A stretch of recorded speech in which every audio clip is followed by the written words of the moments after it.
Welcome to new TV Telugu. ఇప్పుడు Telangana top 10 చూద్దాం. జగిత్యాల జిల్లా ఎండపల్లి మండలం కొండాపూర్ అంబారీపేట గ్రామాలను కలిపే రోడ్డు బురదమయంగా మారడంతో గ్రామ ప్రజలు తీవ్ర ఇబ్బందులు పడుతున్నారు.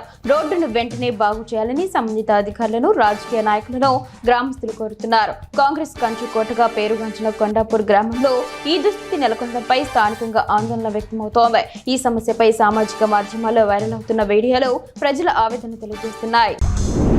ఎండపల్లి మండలం గుళ్లకోట గ్రామంలో శ్రీ గోదాదేవి రంగనాథ స్వామి కళ్యాణ మహోత్సవాన్ని అంగరంగ వైభవంగా నిర్వహించారు. సుప్రసిద్ధ పురాతన ఆలయమైన గుళ్లకోట శ్రీ గోదాదేవి రంగనాథ స్వామి ఆలయంలో అనేక సంవత్సరాలుగా ఈ కళ్యాణ మహోత్సవ క్రతువుల కార్యక్రమాన్ని ఆలయ పాలక మండలి గ్రామస్తుల ఆధ్వర్యంలో క్రమం తప్పకుండా నిర్వహిస్తున్నారు. ఈ సందర్భంగా విగ్రహాల ప్రతిమలతో గ్రామంలో శోభయాత్ర కూడా నిర్వహించారు.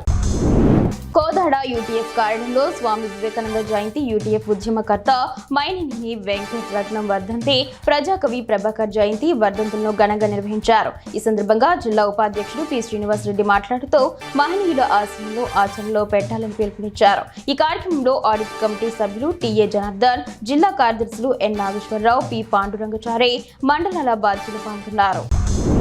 ప్రభుత్వం ప్రతిష్టాత్మకంగా అమలు చేస్తున్న గృహజ్యోతి పథకం 2 ఏళ్లు పూర్తి చేసుకున్న సందర్భంగా మహబూబ్ నగర్ ఎమ్మెల్యే ఎన్ఎం శ్రీనివాస్ రెడ్డి ఒక ప్రత్యేక కార్యక్రమంలో పాల్గొన్నారు. ఈ సందర్భంగా ఆయన లబ్ధిదారులకు ప్రశంసా పత్రాలు అందజేశారు. 200 యూనిట్ల ఉచిత విద్యుత్ పథకం ద్వారా పేద మధ్య తరగతి కుటుంబాలకు ఆర్థికంగా ఎంతో మేలు జరుగుతుందని ఆయన అన్నారు. ఈ పథకం అమలుతో ప్రజలకు గణనీయమైన ప్రయోజనం చేకూరుతుందని తెలిపారు.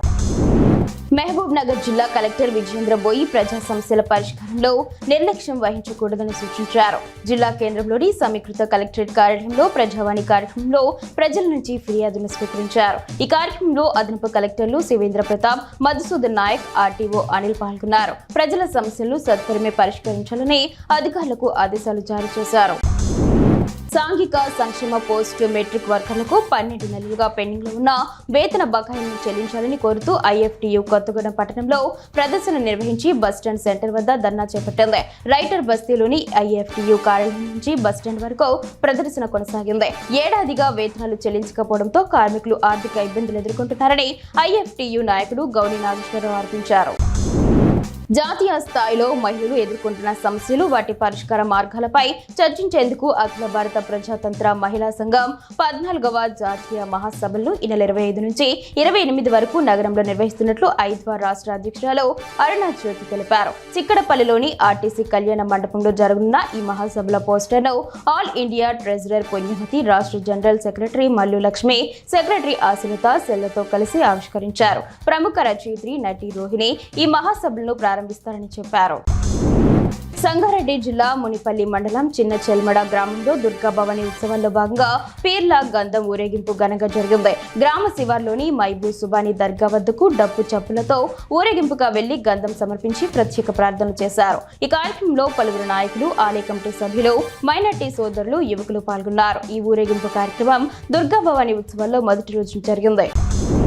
యాదాద్రి భువనగిరి జిల్లా యాదగిరిగుట్ట శ్రీ లక్ష్మీ నరసింహస్వామి పుణ్యక్షేత్రంలో స్వామి జన్మ నక్షత్రం స్వాతి సందర్భంగా గిరి ప్రదక్షిణ పర్వం జరిగింది. వేకువజామున కొండ కింద వైకుంఠ ద్వారం వద్ద భక్తులు పూజలు చేసి గిరి ప్రదక్షిణ చేపట్టారు. పలు ప్రాంతాల నుంచి వచ్చిన భక్తులు భక్త సమాజంతో సామూహికంగా మొక్కు పర్వం కొనసాగింది. ప్రదక్షిణ చేపట్టిన భక్తులు దైవ దర్శనం చేసుకుని ఆశీస్సులు పొందారు. ఈ వేడుక సందర్భంగా నృత్య ప్రదర్శన కూడా నిర్వహించారు. ములకలపల్లి తహసీల్దార్ భగవాన్ రెడ్డి నూతనంగా ఎన్నికైన సర్పంచ్లకు పంచాయతీ పాలనతో పాటు విద్య, వైద్యం, రెవెన్యూ వంటి అన్ని ప్రభుత్వ శాఖలపై అవగాహన పెంచుకోవాలని సూచించారు. సెమినార్లో ఆయన మాట్లాడుతూ గ్రామాల్లోని అంగన్వాడీ కేంద్రాలు, పాఠశాలల పనితీరును నిరంతరం పర్యవేక్షించాలని, ప్రజా సమస్యల పరిష్కారంలో అన్ని శాఖలతో సమన్వయం చేసుకోవాలని కోరారు.